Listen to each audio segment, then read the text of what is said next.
ಇವತ್ತು ನೀವು ತುಮಕೂರಿನಲ್ಲಿ ರಾಮಾಚಾರಿ ಸೀರಿಯಲ್ಸ್ ಅಂತ ಗೊತ್ತಾಗಿದೆ. ರೋಡ್ನಲ್ಲಿ ಪ್ರೊಸೆಷನ್ ಎಲ್ಲ ಬಂದ್ವಿ, ಹೇಗಿತ್ತು ಜನಗಳ ರೆಸ್ಪಾನ್ಸ್? ತುಂಬ ಖುಷಿ ಆಗ್ತಾ ಇದೆ. ಸೀರಿಯಲ್ ಸಂತೆಗೆ ನಾವು ರಾಮಾಚಾರಿ ಸೀರಿಯಲ್ ಸಂತೆಗೆ ತುಮಕೂರಿಗೆ ಬಂದಿದ್ದೀವಿ.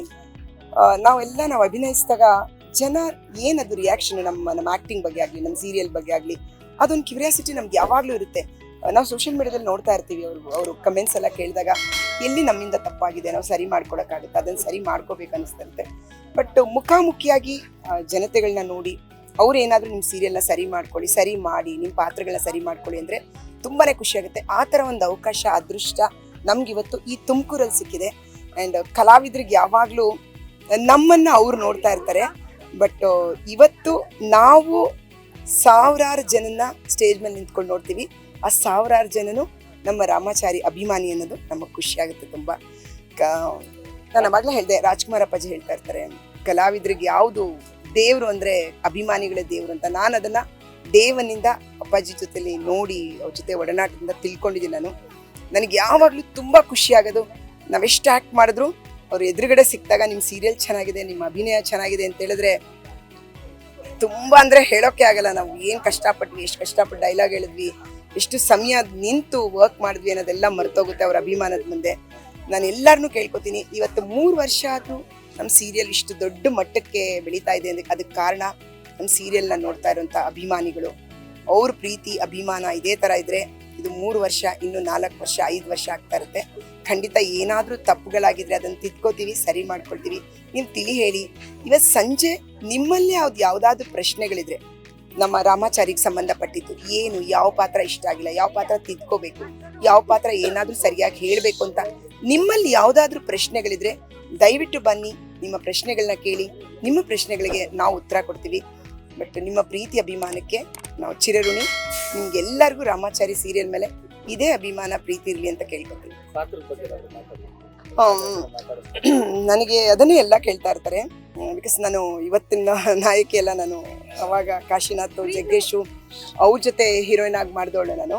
ಸೊ ಆಲ್ಮೋಸ್ಟ್ ನಾನು 21 ಇಯರ್ಸ್ ನಾನು ಆ್ಯಕ್ಟ್ ಮಾಡೇ ಇಲ್ಲ. ನಾನು ದುಬೈಲಿ ಮದುವೆ ಆದಮೇಲೆ ಅಲ್ಲೇ ಇದ್ದಿದ್ದು. ಅವಾಗೆಲ್ಲ ನಿಮಗೆಲ್ಲ ಖಂಡಿತ ಗೊತ್ತಿರುತ್ತೆ, ನಾನು ಸಿನಿಮಾದಲ್ಲೇ ಕಾಶಿನಾಥೆ ನನ್ನನ್ನು ಹೀರೋಯಿನ್ ಆಗಿ ಇಂಟ್ರೊಡ್ಯೂಸ್ ಮಾಡಿದ್ದು ಸಿನಿಮಾಗೆ.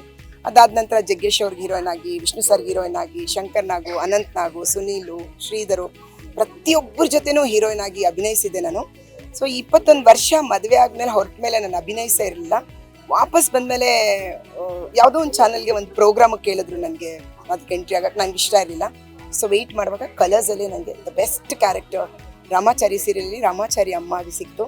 ಬಟ್ ಪ್ರತಿಯೊಬ್ಬರು ಕನಸು ಅನಿಸುತ್ತೆ, ಬಂದ ತಕ್ಷಣ ಆ್ಯಕ್ಟ್ ಮಾಡಬೇಕು, ಕಲರ್ಸ್ಗೆಲ್ಲ ಬರಬೇಕಂದ್ರೆ. ಸೊ ಅದೃಷ್ಟ ನನಗೆ ಸಿಕ್ತು. ಆ್ಯಂಡ್ ರಾಮ್ಜಿ ಸರ್ಗೆ ನಾನು ಯಾವಾಗಲೂ ಋಣಿಯಾಗಿರ್ತೀನಿ. 21 ವರ್ಷ ಆದಮೇಲೆ ನಾನು ಇಂಡಿಯಾಗೆ ವಾಪಸ್ ಬಂದಮೇಲೆ ಇಷ್ಟು ಒಳ್ಳೆ ಪಾತ್ರನ ನನಗೆ ಕೊಟ್ಟರಲ್ಲ, ನಾನು ಯಾವಾಗಲೂ ಕೃತಜ್ಞತೆಯಾಗಿರ್ತೀನಿ. ಈವನ್ ಕಲರ್ಸ್ ಕರ್ನಾಗೆ ದ ಸೇಮ್ ಟೈಮ್ ನಾನು ಎಲ್ಲ ಪ್ರೀತಿ ಅಭಿಮಾನಿಗಳಿಗೆ ನಾನು ಋಣಿಯಾಗಿರ್ತೀನಿ. I love you all. Ma'am, ಇನ್ನು ನಿಮ್ಮನ್ನ ರಾಮಾಚಾರಿ ಅವರ ತಾಯಿ ಅಂತ ಗುರುತಿಸಿದಾಗ ಹೇಗೆ ಅನ್ಸುತ್ತೆ ನಿಮಗೆ? How grateful. I am so happy. ನನಗೆ ಮೊದಲು ಎಲ್ಲೋದ್ರೂ ಅಂಜಲಿ ಅಂತಾನೆ ಹೇಳ್ತಾ ಇದ್ರು, ನನ್ನ ಸಿನಿಮಾ ಹೆಸರುಗಳು ಹೇಳ್ತಾ ಇದ್ರು, ಸಿನಿಮಾ ಮುಖಾಂತರ ನನ್ನ ಗುರುತಿಸ್ತಾ ಇದ್ರು. ಬಟ್ ಇವತ್ತು ಏನಾಗಿದೆ ಅಂದರೆ ಯಾರು ನನ್ನನ್ನು ಅಂಜಲಿ ಅಂತ ಕರೆಯೋದೇ ಇಲ್ಲ. ಐ ಥಿಂಕ್ ಎಷ್ಟೊಂದು ಜನಗಳಿಗೆ ಅಂಜಲಿ ಅಂತಂದರೆ ಗೊತ್ತಾಗಿಲ್ಲ. ಇವಾಗ ಎಲ್ಲರೂ ರಾಮಾಚಾರಿ ಅಮ್ಮ ಅಂದ್ರೇ ಗೊತ್ತಾಗೋದು. ಬಟ್ ಒಂದು ಟೆಂಪಲ್ ಹೋಗ್ಲಿ, ಎಲ್ಲ ಹೋಗ್ಬೇಕಾದ್ರೂ ನನ್ನನ್ನು ನೋಡಿದ ತಕ್ಷಣ ರಾಮಾಚಾರಿ ಅಮ್ಮ ಬಂದರು ಅಂತಾರೆ. ಆ ಅಮ್ಮ ಅನ್ನೋ ಒಂದು ಶಬ್ದನೇ ತುಂಬ ಖುಷಿ ಕೊಡುವಂಥದ್ದು. ಪ್ರತಿ ಹೆಣ್ಣು ಅಮ್ಮ ಅಂತ ಕರೆಸ್ಕೊಳ್ಳೋಕೆ ಇಷ್ಟಪಡ್ತಾಳೆ. ನಾನು ರಾಮಾಚಾರಿ ಅಮ್ಮ ಆಗಿ ಕೋಟ್ಯಾಂತರ ಜನನನ್ನು ರಾಮಾಚಾರಿ ಅಮ್ಮ ಅಮ್ಮ ಅಂತಾರೆ. ನನಗೆ ಎಷ್ಟು ಖುಷಿ ಆಗುತ್ತೆ ಅಂತ ಹೇಳೋಕ್ಕಾಗಲ್ಲ. ಇವತ್ತು ಅಂಜಲಿ ಅಂತ ಯಾರೂ ಕರೆಯಲ್ಲ, ರಾಮಾಚಾರಿ ಅಮ್ಮ. ಸೊ ಕೆಲವು ಪಾತ್ರಗಳು ಕಲಾವಿದರಿಗೆ ಆ ಪಾತ್ರದ ಮುಖಾಂತರನೇ ಗುರುತಿಸ್ತಾರಲ್ಲ, ಅದು ಅದೃಷ್ಟನೇ ಅನ್ಸುತ್ತೆ.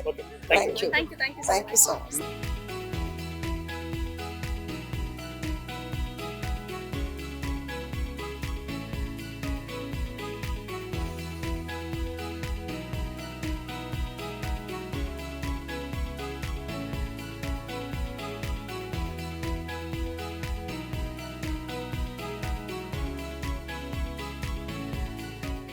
ಲೇಟೆಸ್ಟ್ ಹಾಗೂ ಇಂಟ್ರೆಸ್ಟಿಂಗ್ ಸುದ್ದಿಗಳಿಗಾಗಿ ಬಾಸ್ ಟಿವಿ ಕನ್ನಡ ಚಾನೆಲ್ನ ಸಬ್ಸ್ಕ್ರೈಬ್ ಮಾಡಿ. ಹಾಗೆಯೇ ಬೆಲ್ ಐಕಾನ್ ಪ್ರೆಸ್ ಮಾಡಿ.